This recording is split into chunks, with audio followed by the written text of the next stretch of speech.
Welcome back to another episode of Making Sense with me, John Napolitano. We're here to break down the big questions high net worth families face. You know, the ones your investment guy never talks about. No fluff, no finance 101, just straight talk to help you make smarter decisions and keep your wealth working as hard as you do. Let's get to it. Hello, welcome to another edition of Making Sense. I'm John Napolitano. Today we're going to talk about franchises, whether your business is good enough to be able to multiply in lots of locations with people you haven't even met yet. My guest today is Rick Morgin. Rick is with the franchise consulting company all over the world. They are actually. So Rick, how you doing today? Oh, I'm doing great. Thank you, John. And it's a pleasure and really a privilege for me to be a guest on your podcast. I'll tell you, No, you're welcome, man. This is a topic that I honestly know very little about. The closest I've come is I've worked with some very successful franchisees where they've owned multiple locations and done really well, but I've never had a client turn their business into a franchise. So tell me a little bit about the franchise consulting company, a little bit about Rick Morgin, and then we'll dive right in. Sure. Well, the franchise consulting company started in 2016 by some very seasoned executives who have experienced franchising from all different angles. I'll put it that way. Then, of course, we can build a better company, better organization to help entrepreneurship through franchising. And then I joined in 2016, so I'm one of the originals. About 4 years ago, in 2021, we started a segment of our business which helps business owners explore franchising their business. And then we have the subsidiary that does all of the build it stage. It's called Franchise Genesis. And Franchise Genesis is part of the ecosystem that sits underneath the franchise consulting company. And they do all the legal work, write operations manuals, training modules, and develop marketing materials. They're getting ready to launch this brand new franchise. Does that help? So yeah, that's perfect. How many new franchises are started each year in the U.S.? That's hard to say. I don't know that answer. Whenever I talk about industry statistics from data from the International Franchise Association, I always use that number, give or take 4,000 franchise brands in the U.S. There could be more, but it's just a center point. I know that Franchise Genesis will average 80 to 100 businesses that they franchise each year. Per year. Wow. That's quite a few. That is quite a few. And they come from all industries too. So give me two examples I'd like from you. One of them is the most successful business that you've seen turn into a franchise, and one is the one that you'd never in your wildest dream imagined could become a franchise. So let's start with the big winner. Give us a big winner in terms of how it happened, how long did it take, where are we today? One business that comes to mind that has grown substantially in the 2.5 years that they've been franchising. It started in this woman's garage in Hawaii. And after posting what she did on Facebook, she ended up teaching 1,000 people over 6 months. And that gave her, poof, I got to franchise this. Moved from Hawaii to her corporate headquarters in Dallas. And in 2.5 years has franchised almost 250 locations and have about 150 open now. And what they do is create art. Neither the owner nor the clients need any talent, but they have a specific art process that creates beautiful artwork, and people come.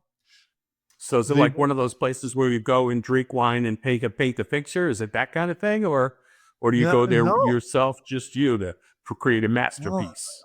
I've done that. I've gone to one of those paint and sip ones, and that's stressful because you're trying to recreate something that is already there, and the artist is guiding you through the steps, and it ends up looking terrible. This one is what you're doing is imagining how a mix of colors will look on a white canvas. So you layer colored paint into a cup, and then you start pouring it over this canvas, maneuvering the canvas to cover the entire surface, and you've got something. Now, they've also created additional techniques to create a little more complex design, but that's why they stress you don't need any talent. It's just do it, you know? So people invested money to basically open a store that people come in to paint. And what do they pay? Rent, pay for materials? Where's the economics in that as the franchisor and the franchisee? Well, the economics are that the space, 2,200 square feet, is divided into the front of the house, which is an active art gallery. And the franchisee goes out into the community, connects with painters, artists, pottery makers, jewelry makers, all these artisans to display and earn revenue on a consignment basis, 50-50 split. The back of the house is a studio. And of course, you have walk-ins, but then you have birthday parties, corporate events, team building, ladies' night out, all these different events that come in, and people will pay $65-$70 for the smallest canvas and hundreds of dollars for the largest one. So that's the revenue model. It's yes, you have a lease. The materials cost is low because it's paint and those cups and the canvases. That's how it works, and it's working. Sounds good.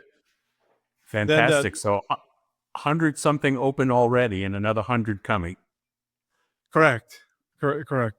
Now on the flip side of what you would never think would be franchised, and a couple come to mind, and one is an electrical vehicle charging station franchise. So it's capitalizing on the projected growth of EV vehicle adoption in the U.S. over the next 10 years. And based on that adoption, you're going to need a ton of more charging ports.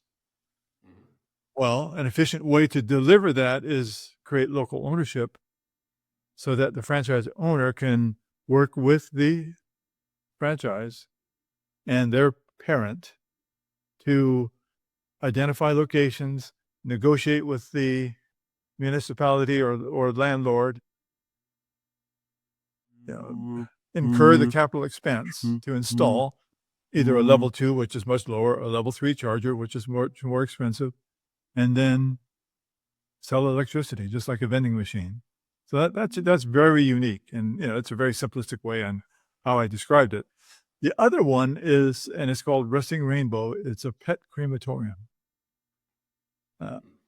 I visited their headquarters I think it's outside of Fort Lauderdale, just last April, and it's an amazing business model. They on average, and 80% of the business is walk-in. On average, they will cremate about 500 pets a week, and an average of $600 to $700 per. And they have contracts with the county, veterinarians on lead sources, but 80% is walk-ins. And we all know that how pets have become such a part of the family. The humanization of pets over the last 25 years has been incredible, and which has allowed the pet industry to increase double digit even during every single downturn since, prior to 2000. But it's an amazing business model because there are people will spend. People want to preserve the memory and their pet, and will do it in a very humane, empathetic, and beautiful way. Dignified. I'll call it a dignified ending to that family relationship. That's the best word. Absolutely. Sounds good. Okay. Well, those are some really great examples. Now, do people just wake up one day out of bed and they think, oh my God, I need to franchise this business?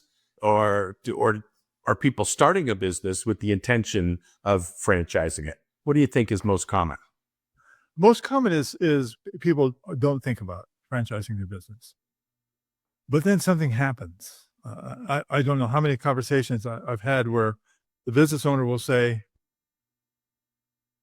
"You're right. You know how many times a week I get asked, can I open your business in my town?" And that's kind of the first sign that they have following. But I just got back from Chicago on Tuesday, and the National Restaurant Association convention is held every year in Chicago, and it's a incredibly large, incredibly busy trade show floor. And we go there because people aren't thinking about it. But if you just construct the conversation, and it could be as simple as have you thought about franchising your business? We can help you, friend. And then people they'll stop and say, wait a minute here. Let's have this conversation here. And there was a few that I've met that have developed their business with the intent of expansion. And they're now determining, should I expand on my own? I'm going to spend my own capital. I'm going to have extra leases. I'm going to have more employees, which all of that to support them and stay compliant from state to state. Or do I go the franchise route where I get vested partners? And they're investing in me and my concept, and I'm going to teach them how to be successful. Well, certainly the food service business is ripe for it, right? Think Dunkin' Donuts, think all the really big names, McDonald's, the super successful franchisors and franchisees. Those franchisees do quite well. So does someone need to have their business kind of locked and loaded? Most entrepreneurs, they're not business owners. They're good at what they do. They're good at spinning pizzas. They're good at making art. They're good at doing something that then they have the brilliant idea, let's turn this into a business. And maybe it works because, they're the one baking the muffins.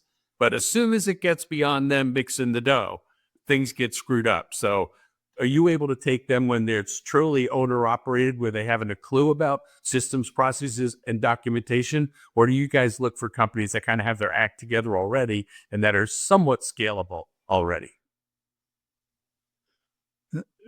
The business doesn't have to have a lot of locations to be quote unquote franchisable. It can have one, it can have three.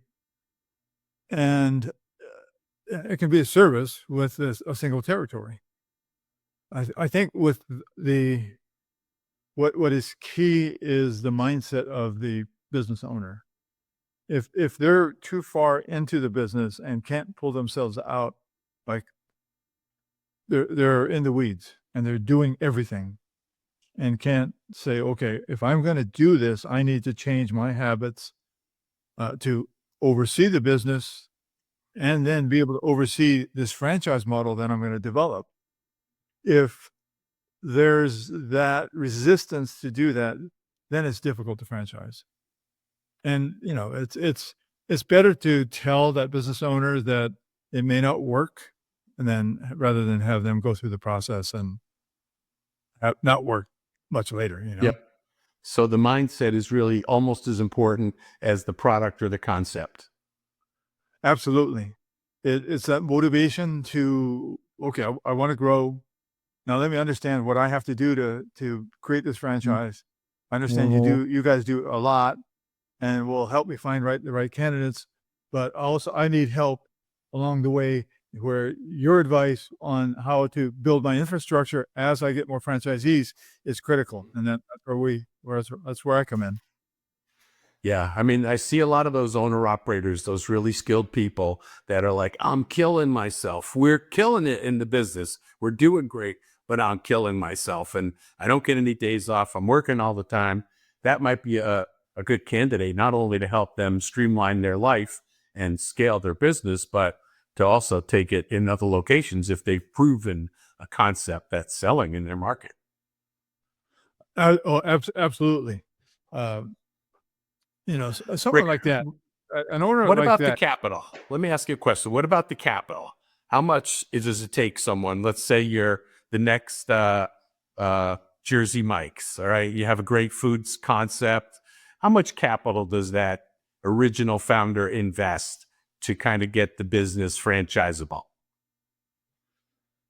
I mentioned our sister company, Franchise Genesis, and what they do again is they've got the great attorneys, franchise attorneys, to write the FDD, the franchise disclosure document.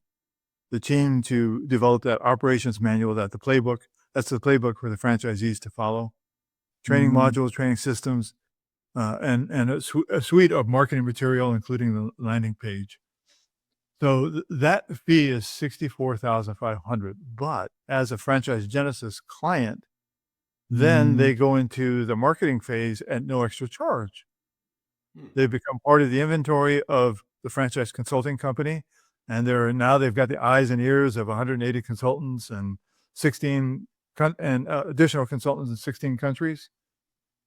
We own a trade show company, the Great American Franchise Expo. We do 12 shows a year in cities like Atlanta and Cincinnati and Fort Lauderdale, Dallas, Washington, D.C., up and around, Denver and Las Vegas. I didn't name 12 there, but we do 12 a year. Yeah. They get 12 expos at no additional cost. We own a magazine called the Franchise Journal that goes out to over 500,000 subscribers every month. That Franchise Genesis client, gets 12 months of full-page advertising and articles about the business at no extra charge. And then we have a couple of other assets that are available to them during that period. And after that, year of those programs, we hope they're of value, and then they hope that they come back and buy their own booth, buy their own space in the magazine. Maybe they made a connection with our two agencies, things like that.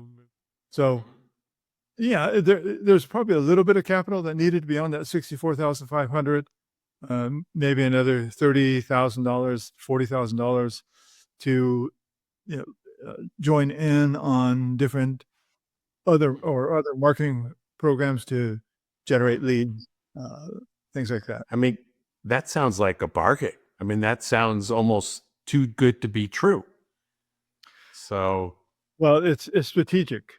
So typically a franchise fee, and then part of the service that Franchise Genesis does is they do a strategic analysis. So if here's your business and here are competitors, here's what they're charging on a franchise fee and a royalty.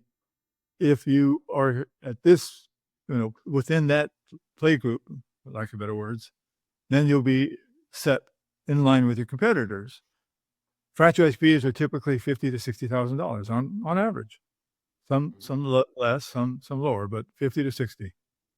So strategically, that sale of your first franchise pretty much gets you back your entire return on investment.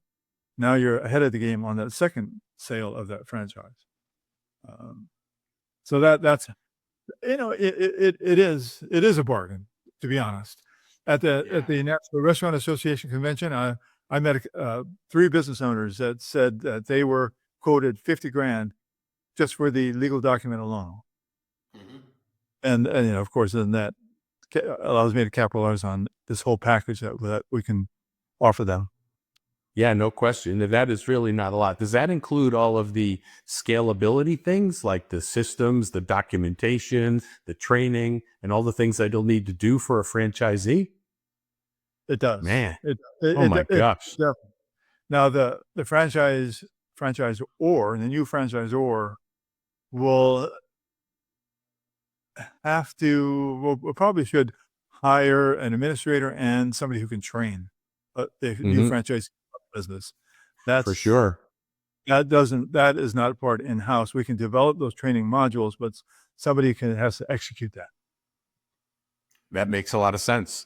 So one of my watchers, my viewers right now is thinking, maybe I can do this. So to help them along a little bit, let me ask you, are there any industry services or ideas that you can think of that might be really ripe right now? Like, do you have anything in your mind that says, man, I wish someone came to me with this idea or this concept that we can go with? Anything? Well, big categories are health and wellness. You know, I think COVID really spawned this incredible growth in that industry. It's really taken about self-care, both physically and mentally. And so that's an area that I would hope to meet other business owners. Now, one example, I brought this new franchise into our inventory, and they participated in our expo in Cincinnati last weekend. We had two things going on, that expo in Cincinnati and the restaurant show. So I was in Chicago, and his booth was just flooded. He was jammed with, and he brought his technology to do the diagnostic and potential treatment plan. So those, once you can demonstrate what you have, then you've got something. And there's an incredible list of interest. Different concepts. The franchising. I guess you can kind of create different industries within franchising. That electric vehicle charging station. We have robotics and artificial intelligence. The pet crematorium are unique concepts that have their own space. 3D scanning and 3D printing. So anything unique. I've just spoke with yesterday a woman and her business partner who have a unique process on kitchen cabinet refinishing. So it doesn't have to be totally different, but they have built an incredible business in their market, and they want to franchise. So, well, that sounds like enough food for thought for sure. So I think that's probably a good part to kind of say that's enough. So if you are an entrepreneur out there, you're working your butt off, you're killing it in your local marketplace, and someone said to you, man, why don't you open one of these in my counter? Can I open one of these in my counter for you? That's your cue. That's your cue that your business is franchisable. And if it is, there's consultants out there, the franchise consulting company. Mr. Rick Morgin, thank you so much for joining me today. Thank you very much, John. Again, I had fun. It was a great conversation, great questions. I love it. And selfishly, I hope your audience who are thinking about it, contact me. Well, I hope they do too. And if anyone is thinking franchising, keep me informed. I'd like to know what's going on, because this is one intriguing concept. Rick, thanks again. And until next time, I'm John Napolitano signing off for Making Sense. Thanks for tuning in to Making Sense. If you got something valuable out of today's episode, share it with someone who'll appreciate it. And don't forget to subscribe. One last thing. If you love the show, open your app and give the show a 5-star review. Until next time, thanks for listening to Making Sense. The views expressed on this podcast represent the opinions of each speaker and are subject to change. These views are not intended as a forecast, a guarantee of future results, investment recommendation, or an offer to buy or sell any securities. The information provided is of a general nature and should not be construed as or used as a substitute for individualized investment, tax, financial, or legal advice or service to any person. Financial planning and investment advisory services are offered through U.S. Financial Advisors, a registered investment advisor. Certain representatives of U.S. Financial Advisors are also registered as representatives of Great Valley Advisor Group, a registered investment advisor. To learn more about Napier Financial, please check us out at napierfinancial.com.